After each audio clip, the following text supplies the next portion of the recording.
जय श्री महाकाल हरिहर। हर मानव की मुक्ति होगी केवल प्रेम से ही, प्यार से नहीं।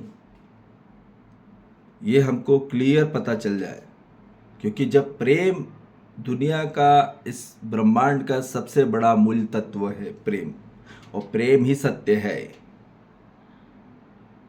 प्रेम वन टू ऑल होता है और सबके लिए होता है। प्यार सिर्फ कुछ लोगों के लिए होता है और वन टू वन होता है। तो प्यार बहुत छोटा चीज है और आदमी दे दे प्यार दे, प्यार ही प्यार मांग रहा है और प्यार ही प्यार दे रहा है। इसलिए आज वो अतृप्त है, क्योंकि प्यार शरीर से किया जा सकता है, प्रेम जीवन से होता है, शरीर से नहीं, गाड़ी से नहीं, ड्राइवर से प्रेम होता है, गाड़ी से प्यार नहीं होता। आज लोग गाड़ी से प्यार कर रहे हैं,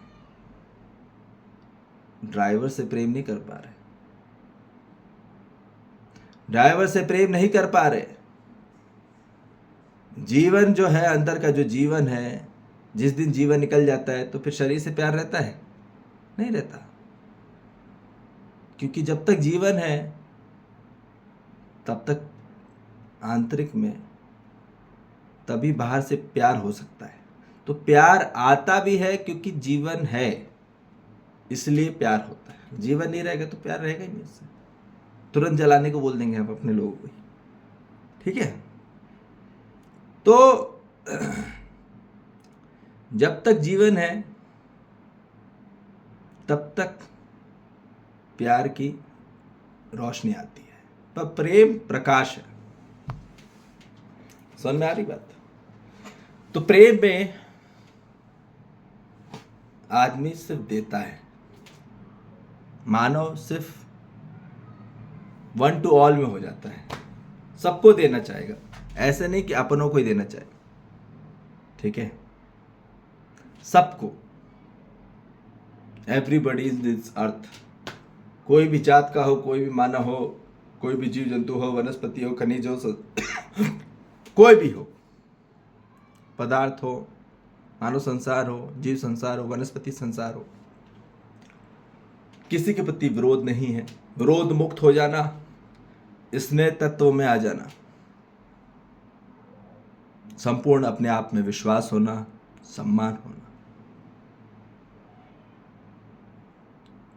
प्रेम दुनिया का सबसे मूल्यवान और सबसे बड़ा मूल तत्व है। जिस दिन प्रेम मिल गया, प्रेम प्राप्त हो गया अस्तित्व का, अस्तित्व में हर जगह प्रेम है और वो सब में बट रहा है, सबके लिए होता है, उसमें कोई भेदभाव नहीं, उसमें कोई भी भेदभाव नहीं। जब वो प्राप्त हो जाता है, वाला प्रेम प्राप्त हो जाता है, फिर मानव को कुछ नहीं चाहिए, मानव तृप्त हो जाता है, मुक्त हो जाता है, फिर कुछ भी नहीं चाहिए, फिर there is no demand at all. पर मानव जन्मों जन्म हो जा रहे हैं, वो प्रेम मिल ही नहीं रहा। वो प्यार प्यार मांग मांग के और कर कर के और दे दे के थक गया है, पर मानव तृप्त नहीं हुआ। वो फुल कभी फिल ही नहीं हो पाया, फुलफिल नहीं हो पाया।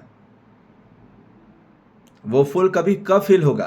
जब वो प्रेम तत्व प्राप्त होगा, नहीं तो भटकता रह जाएगा आदमी।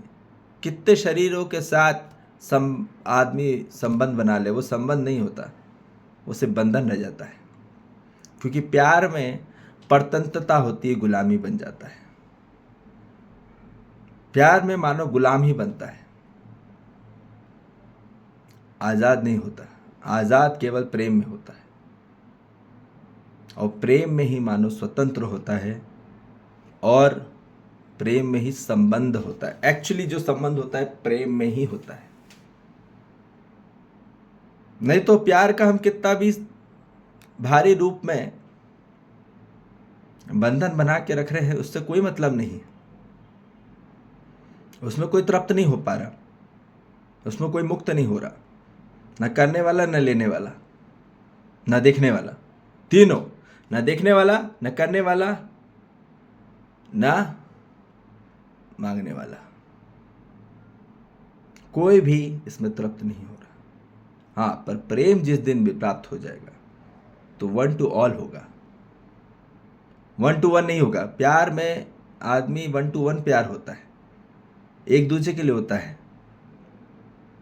और वो प्यार होता ही नहीं है, वो 2 कौड़ी का प्यार है, ठीक है, रोमियो जूलियट वाला।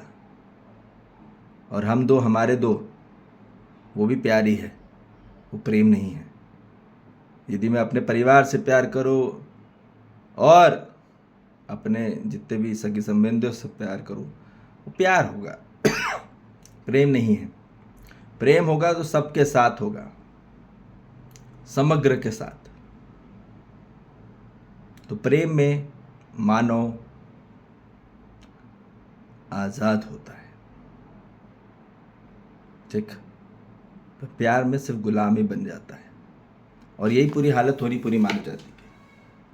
आज घर में भी गुलाम बन जा रहा है और ऑफिस में भी गुलाम रह जा रहा है, बाहर भी गुलामी में रह जा रहा है और घर में भी गुलाम में रह जा रहा है।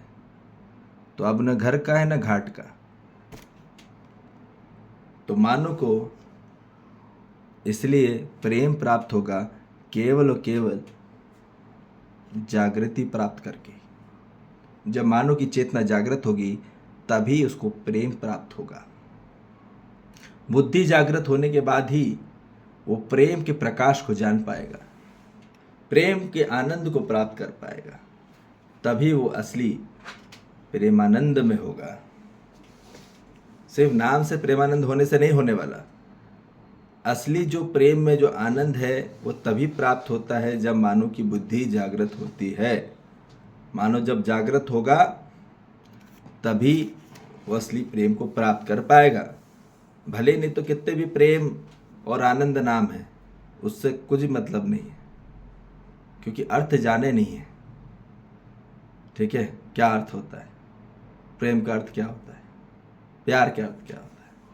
तो आज हम एक दूसरे से प्यार मांग रहे हो, प्यार दे रहे हैं, बहुत प्यार कर रहे हैं, फिजिकली, ठीक है, मेंटली, साइकोलॉजी, इमोशनली, ठीक है। प्यार नहीं, ठीक है। वो प्यार ही प्यार हम एक दूसरे से चाह रहे हैं, वो मानव को कभी भी मुक्त नहीं कर सकता, युक्त नहीं कर सकता, और वो केवल और केवल प्रेम ही करेगा। तो एक दिन जिस दिन मानव ने प्रेम को प्राप्त कर लिया, फिर उसको कुछ भी नहीं चाहिए, कुछ भी नहीं चाहिए। वो सिर्फ देने के लिए हो जाता है, अब उसको कुछ नहीं चाहिए, ठीक है। तो यही बोला जा रहा है कि असली प्रेम को प्राप्त करने के लिए हो जाइए, प्यार मत मांगिए एक दूसरे से, ठीक है, न शरीर लेवल पे, ठीक है। क्योंकि आज जो इतनी हम बताए जा रहे हैं लोगों के साथ तकलीफ़ें हो रही हैं, एक दूसरे को प्रताड़ित कर रहे हैं, फोर्सफुली मानव को टॉर्चर किया जा रहा है। तो ये बताया जा रहा है कि उसको लगता है कि वो प्राप्त करके वो कहीं ना कहीं सुखी और संतोष और शांति और आनंद को प्राप्त कर लेगा। ऐसा कुछ भी नहीं है, क्योंकि शरीर को प्राप्त करके कुछ नहीं मिलता मानव को। जीवन में प्रेम को प्राप्त करके स्वयं में ही, दूसरे से भी नहीं, स्वयं के आंतरिक में जीवन में प्रेम छुपा हुआ है, ठीक है। और सबसे मूल्यवान मूल तत्व है। जिस दिन वो प्राप्त हो जाता है तो वो पूरा भर जाता है स्वयं में, ठीक है। इसलिए बाहर मत मांगो, बाहर मत ढूंढो, ठीक है। असली योग वही है जहाँ प्रेम हो जाए स्वयं में। नहीं तो भोग ही करते रहो शरीर का और प्यार मांगते रहो, मानो तृप्त नहीं होगा, मुक्त नहीं होगा, वहाँ संकट में रह जाएगा, कष्ट में रह जाएगा, पीड़ा में रह जाएगा, तकलीफ में रह जाएगा। इसलिए प्रेम को प्राप्त करिए, वास्तविक प्रेम, अस्तित्व के प्रेम को, और वो केवल होगा आध्यात्मिक अध्ययन से। अभ्यास से, अनुभव से। जब आत्मा का अध्ययन होता है, आत्मा का अभ्यास होता है और आत्मा का अनुभव हो जाता है, तो फिर प्रेम प्राप्त हो जाता है। और यही चाहिए हर मन को। जय श्री महाकाल। हरिहर।